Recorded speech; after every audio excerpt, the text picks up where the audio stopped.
Hello বন্ধুরা, আগে দুটো রান্না হয়ে গেছে, সে দুটোকে দেখাতে পারিনি। ডাল আর চাটনিটা হয়ে গেছে। এবার এটা হবে পটল চিংড়ি। মশলাটা কষা হচ্ছে, মশলা দিয়েছি আদা রসুন পেঁয়াজ জিরে গুঁড়ো লঙ্কা গুঁড়ো আর একটু চিনি লবণ হলুদ দিয়ে দিয়েছি। এবার এই মশলাটাকে কষে এবার পটল চিংড়ি আলু দিয়ে দেবো, তারপর ওকে কষবো, কষে জল দেবো। হ্যালো বন্ধুরা, দেখো মশলার মধ্যে পটল আলু চিংড়ি একেবারে দিয়ে দিয়েছি। এটাকে এবার কষছে ভালো করে, তারপরে জল দিয়ে দেবো।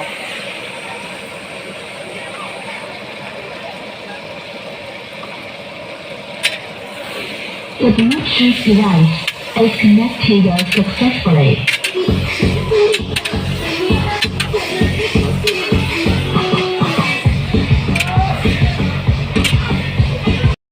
পটল চিংড়িটা ভালো করে কষে নিয়েছি, কষে নিয়ে এবার এটাকে জল ঢেলে দিয়েছি, জল দিয়ে নাড়াচাড়া করে দিচ্ছি। হ্যালো বন্ধুরা, পটল চিংড়ি কষা কমপ্লিট হয়ে গেছে।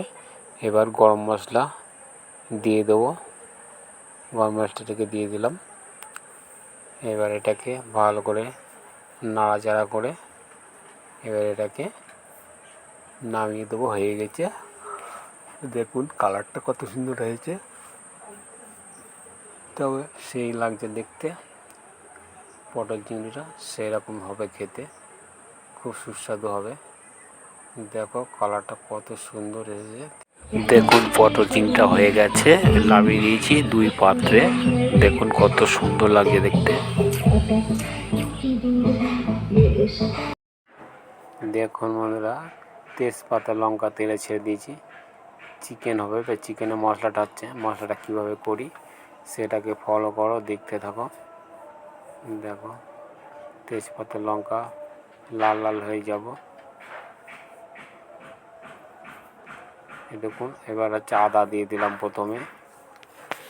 আদাটাকে দিয়ে এবার তেলটাকে নাড়াচ্ছি। দেখো কালারটা কীরকম হয়ে গেছে।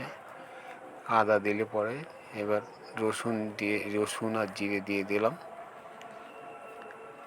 দেখো কালারটা কেমনে হচ্ছে, যত মশলা দেওয়া হচ্ছে এক এক করে কালারটা অন্যরকম হচ্ছে। চিকেন আছে, চিকেন হবে, চিকেনটাকে একটু দেখিয়ে দিলাম।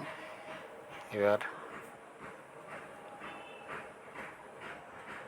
জিরে বটা দিয়ে দিলাম।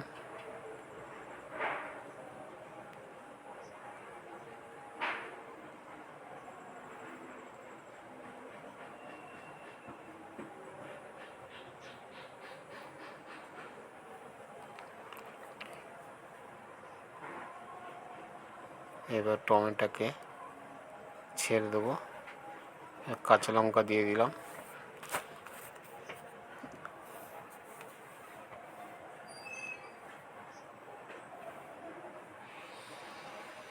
এইবার টমেটোকে দিয়ে দিলাম। আগে ভুল করে ওটা টমেটো ভেবে কাঁচা লঙ্কাটা নিয়ে এসেছিলাম, তাই আগে কাঁচা লঙ্কাটা দিয়ে দিলাম।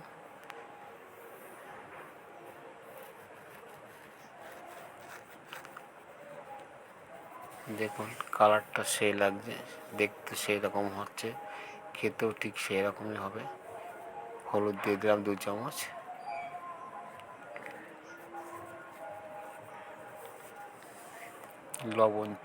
লবণ দিয়ে দিলাম।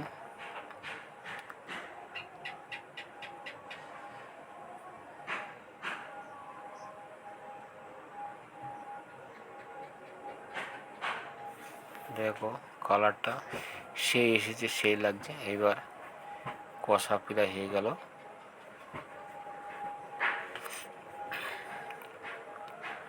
ওটা হচ্ছে একটু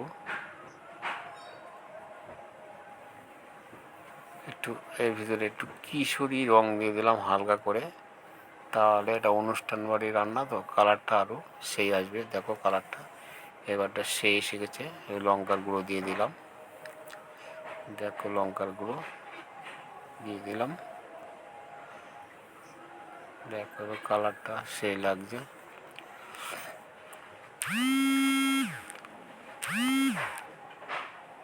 কালারটা সেই লাগছে।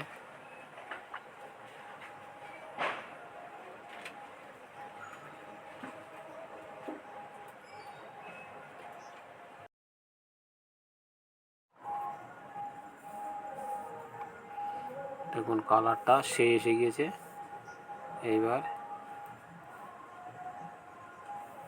মশলাটা সুন্দরভাবে কষে নিয়েছি, দেখুন সেই লাগছে দেখতে।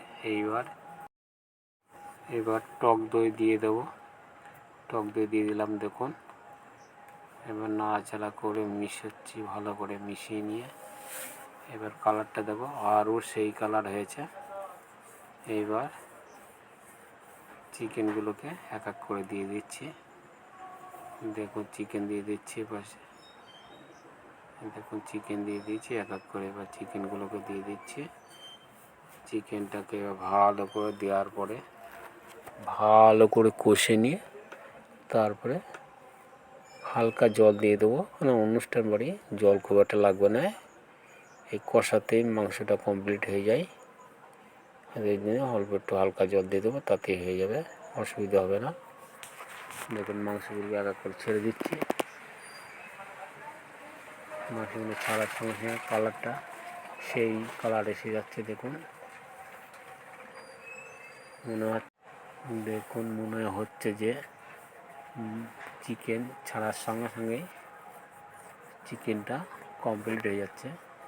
মশলার কালারটা এত সুন্দর এসেছে, সঙ্গে সঙ্গে মশলার কালারের সঙ্গে চিকেনটা মিশে যাচ্ছে, দেখুন কি সুন্দরভাবে মিশে যাচ্ছে। তবে চিকেন কষা এইভাবে করে নিতে হবে, নেওয়ার পরে এটার ভিতরে হালকা জল দিতে হবে, বেশ জোর কদমে একটু ফুটিয়ে লাভিয়ে দিতে হবে মাংসটা, সেই হবে। কিন্তু এক পিস মাংস গুঁড়ো হবে না, সেইভাবে নাড়াচাড়া করতে হবে, যেরকম মাংস সেরকমই থাকবে। আমি মাংসটা হয়ে যাওয়ার পরে নামাবো, নামানোর পরে আপনারা দেখবেন যে মাংসের পিস যেরকম ছিল সেরকম আছে, এক টুকরো মাংস গলবে না, ভাঙবে না। দেখুন চিকেন এই দেওয়া শেষ হলো। হ্যালো বন্ধুরা, দেখো চিকেনের কালারটা কত সুন্দর হয়েছে, চিকেন প্রায় কষা শেষের কাছে। এবার এর ভিতরে জল ঢেলে দেবো, জল দেখুন বন্ধুরা, এর ভিতরে আমি জল ঢেলে দিয়ে ওটা দেখুন কত সুন্দর ফুটছে। দেখুন বন্ধুরা, গরম মশলা দিয়ে দিয়েছি, দেখুন মশলা দেওয়ার পরে এবার একটু ঘোটাবো, মশলাটাকে একটু মিশিয়ে দিয়ে এবার এটাকে নামিয়ে দেবো। দেখুন কালারটা সেই লাগছে, এই চিকেনটা খেতে সেরকমই লাগবে। দেখুন কালারটা কত সুন্দর।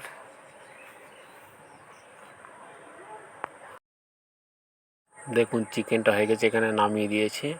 ভিডিওটা দেখে ভালো লাগলে লাইক কমেন্ট শেয়ার এবং চ্যানেলটিকে সাবস্ক্রাইব করবেন। আবার দেখা হবে পরের ভিডিওতে।